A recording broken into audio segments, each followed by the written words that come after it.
사도신경으로 우리의 신앙을 고백하겠습니다. 나는 전능하신 아버지 하나님, 천지의 창조주를 믿습니다. 나는 그의 유일하신 아들, 우리 주 예수 그리스도를 믿습니다.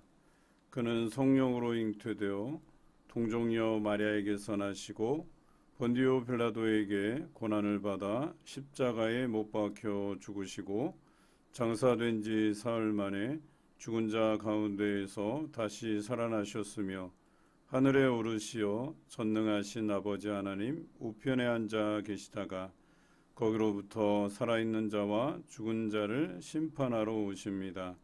나는 성령을 믿으며 거룩한 공교회와 성도의 교제와 죄를 용서받는 것과 몸의 부활과 영생을 믿습니다.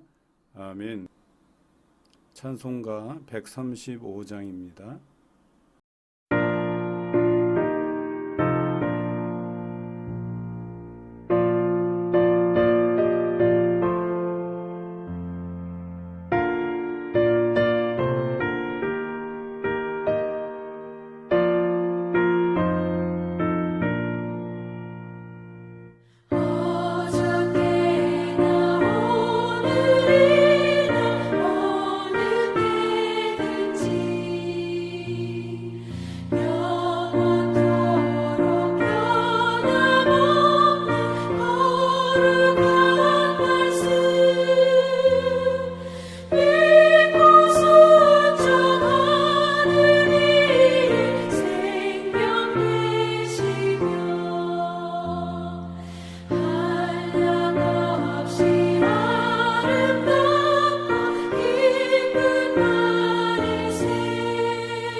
오늘 우리에게 주시는 하나님의 말씀은 신약 성경 중에 마태복음 1장 1절부터 25절까지입니다. 신약 성경 1면입니다. 함께 읽겠습니다. 아브라함과 다윗의 자손 예수 그리스도의 계보라. 아브라함이 이삭을 낳고 이삭은 야곱을 낳고 야곱은 유다와 그의 형제들을 낳고 유다는 다말에게서 베레스와 세라를 낳고 베레스는 헤스론을 낳고 헤스론은 람을 낳고 람은 아비나답을 낳고 아미나답은 나손을 낳고 나손은 살몬을 낳고 살몬은 라합에게서 보아스를 낳고 보아스는 루색에서 오벳을 낳고 오벳은 이새를 낳고 이새는 다윗 왕을 낳으니라.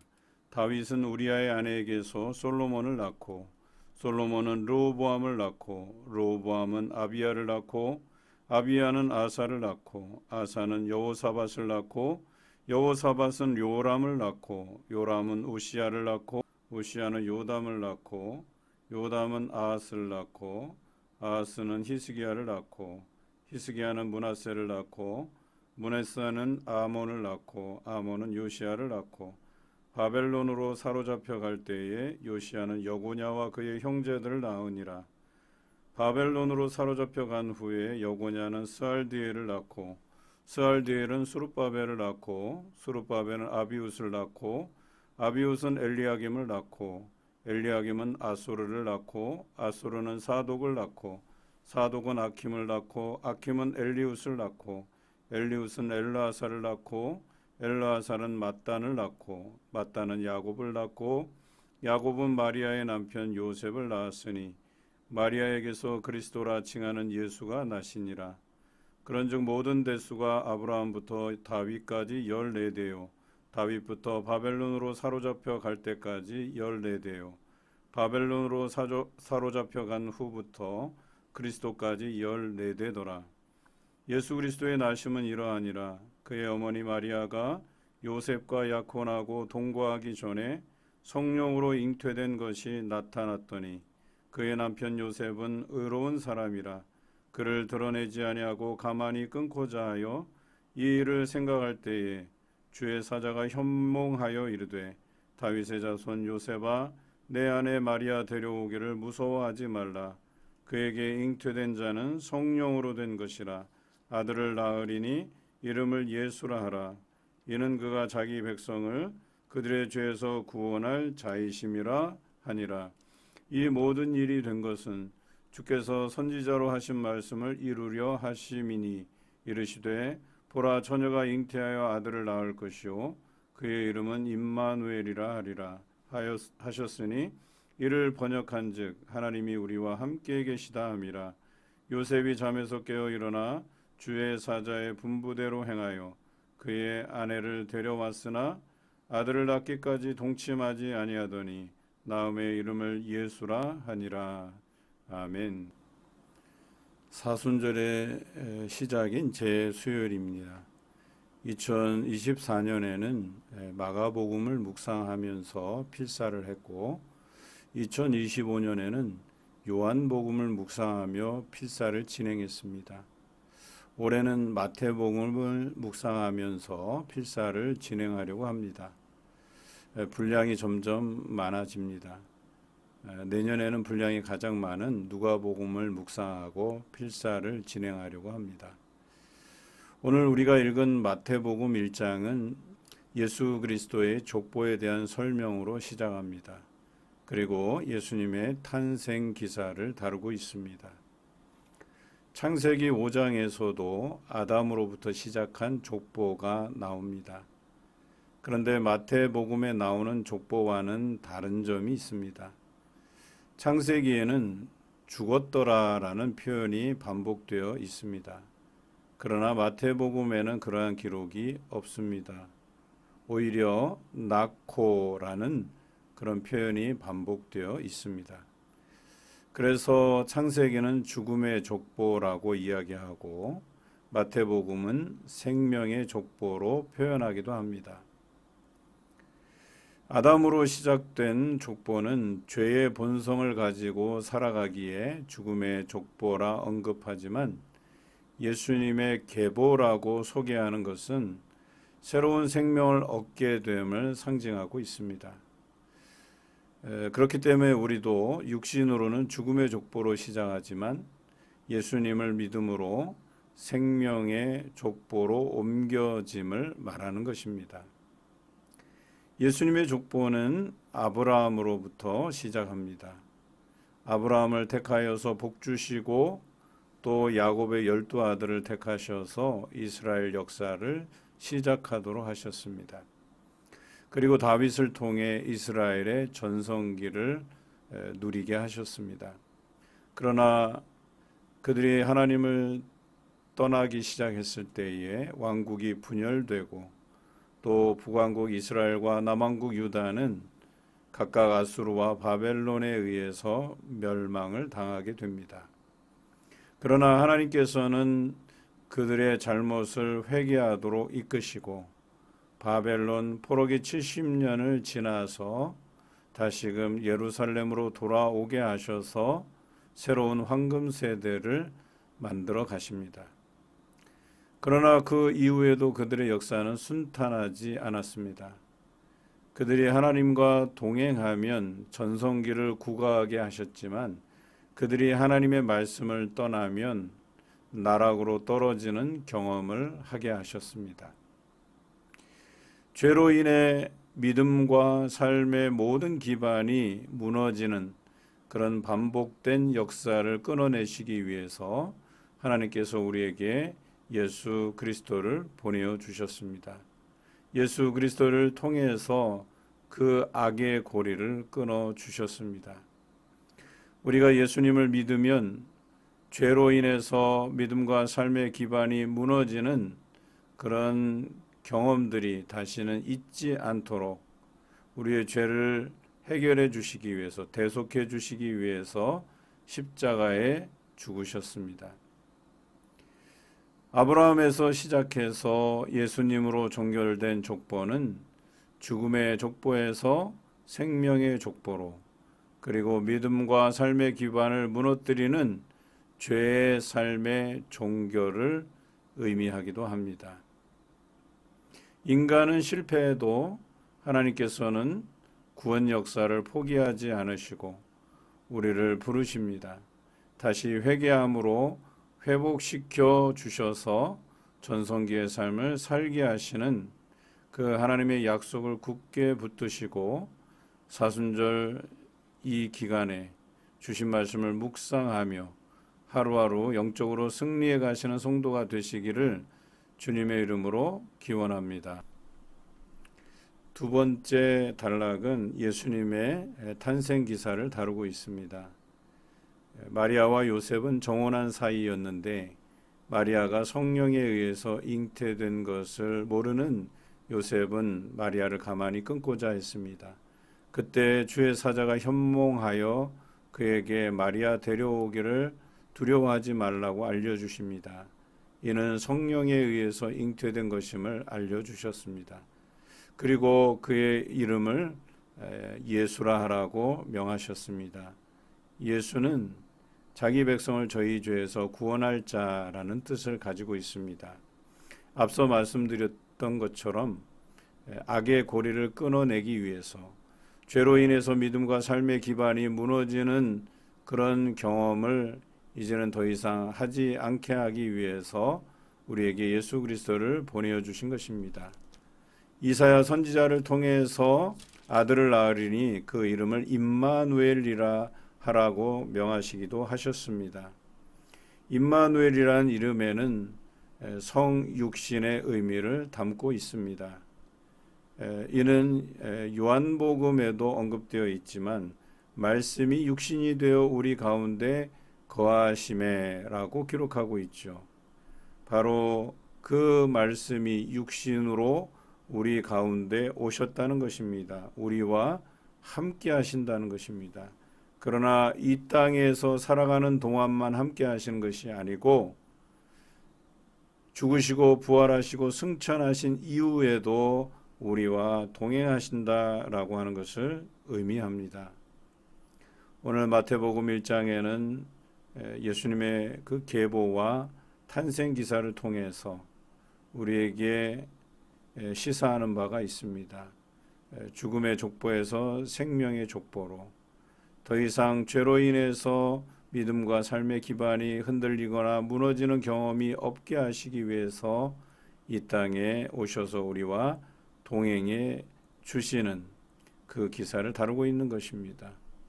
이 사순절 기간 예수님과 40일 동안 동행하시면서 그분의 행적을 우리가 묵상하면서 매일매일의 삶에서 승리하시는 저와 여러분 되시기를 주님의 이름으로 기원합니다. 하나님, 사순절의 시작인 제수요일 새벽에 예수님의 족보를 통해 죽음의 족보가 아닌 생명의 족보로 살게 하시고 믿음과 삶의 기반을 무너뜨리는 죄에서 구원하여 주셔서 날마다 말씀으로 영적인 승리를 맛보게 하시니 감사드립니다. 우리의 자녀들도 이 진리를 알고 믿어 실패해도 좌절하지 않고 우리를 구원해 내셔서 다시 전성기를 허락하심을 신뢰하게 하옵소서. 새학기를 좋은 선생님과 친구들과 함께 즐겁게 맞이하게 하시고 미래를 아름답게 만들어가게 하옵소서. 장성한 자녀들, 학업, 취업, 결혼과 출산, 군문에 나가 있는 청년들에게는 거룩한 믿음의 계보를 이어가며 하나님의 선하시고 기뻐하신 뜻을 분별하며 살아가게 하옵소서. 육신의 질병과 마음의 상처로 고통 중에 있는 성도들을 위로하여 주시고 치료하여 주셔서 온전한 예배자로 거듭나게 하옵소서. 세계 선교를 위해 애쓰고 수고하시는 선교사님들 위해 크신 은혜로 동행하여 주시되 태국 치앙마이에서 선교하시는 정태일 조신숙 선교사님 사역 가운데 역사하셔서 복음의 지경을 넓혀주시고 이를 위해 기도와 물질의 후원이 끊이지 않게 하옵소서. 재개발이 조합과 시공사와 교회가 아름답게 협력하여 서로가 유익한 공사가 되게 하시고 안전하게 끝날 수 있도록 인도해 주옵소서. 이를 위해 수고하시는 건축위원회 위에 지혜를 더하셔서 중요한 사명 잘 감당하게 하옵소서. 명절 기간 오가는 길 안전을 지켜주시며 가정에 하나님의 은혜와 복이 부어지게 하옵소서. 예수님 이름으로 기도드립니다. 아멘. 주님께서 가르치신 기도로 새벽 기도회를 마치겠습니다. 하늘에 계신 우리 아버지, 아버지의 이름을 거룩하게 하시며 아버지의 나라가 오게 하시며 아버지의 뜻이 하늘에서와 같이 땅에서도 이루어지게 하소서. 오늘 우리에게 일용할 양식을 주시고 우리가 우리에게 잘못한 사람을 용서하여 준 것 같이 우리 죄를 용서하여 주시고 우리를 시험에 빠지지 않게 하시고 악에서 구하소서. 나라와 권능과 영광이 영원히 아버지의 것입니다. 아멘.